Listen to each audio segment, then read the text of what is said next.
munaasabad lagu maamuusayay dhalashada bisha barakaysan ee Mawliid oo ah bisha uu dhashay nabigeena Maxamed nabadgelyo naxariis korkiisa Allah yeelay ayaa lagu qabtay maanta Masjidul Majmuc al-Mu'arif ee ku yaala degmada Warta Nabadda ee gobolka Banaadir.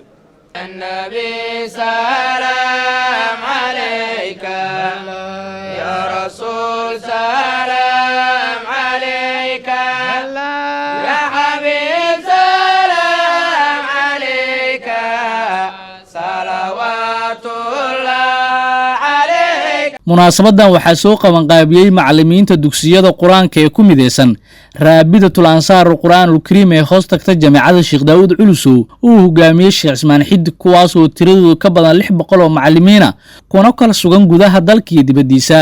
xafladan oo ah mid heerkeeda iyo maqaamkeedu sareeyo ayaa ujeedkeeda ahayd soo dhaweynta bisha barakaysan ee Rabiicul Awwal oo ah bisha uu dhashay nabigeena Maxamed nabadgelyo naxariis korkiisa Allah yeelay.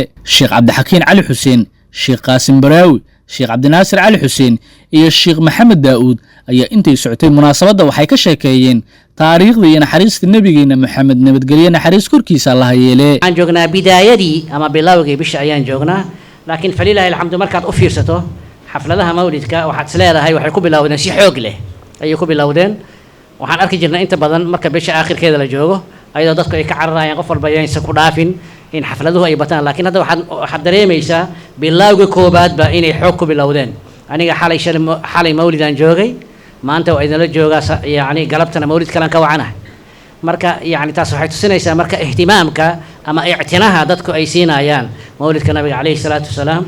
marka waa fursad qaaliya bishaan, waa bishii la rabay in lala noolaado nabigeena calayhi salaatu wasalaam. marka in loo howldaayo oo xafladaha sidaan oo kale la tago oo la dhageysto siirada nabiga calayhi salaatu wasalaam, maxaa yeelay fawaa'id fara badan ay leedahay. qofku waxa haddii uu yaqaano waxay u tahay tadkiir iyo xasuusin, haddii uusan aqooninna waa faa'iido cusub qofka uu helayo. sida culimada ay ka dhawaajiyeen aad maqlayseenna waxaa waxaa la dhageysanaya in la dhaqan geliyo shamaaisha ama يعني إن لو قلنا النبي عليه الصلاة والسلام صفات كيسي لو دايره محايل النبي عليه الصلاة والسلام وحنا رسولان سيد علماء أي ناشيين كودا يشوا مركز خير بدن الله سيان لأن هاي معلمين في سعودية رسي. بسم الله الرحمن الرحيم يبتدئ الإملاء باسم الذات العلية مستدرا فيض البركات على ما ناله وأولاه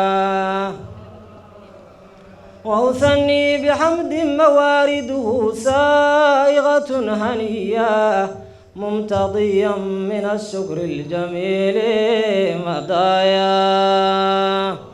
قرآن كان واحتفال نبي الله احتفال أيه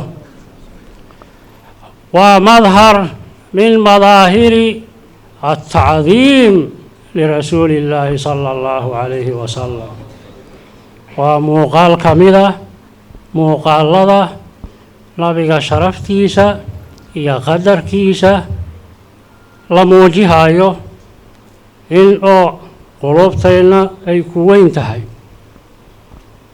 فعل أهان لو موجهايو أول عقيدة أهان والله هيستي، لكن فعل أهان لو موجهايو النبي الله تعظيميا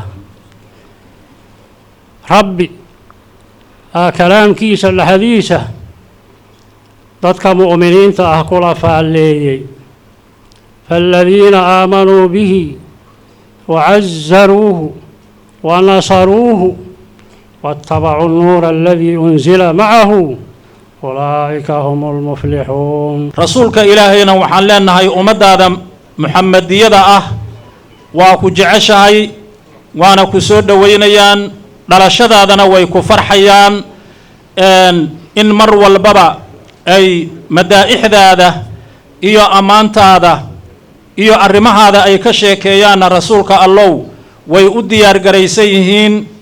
iyagaasaa markaa ku soo dhaweynaya xafladan iyo xafladaha lamida kugu soo dhaweynaya ee qayimka ah.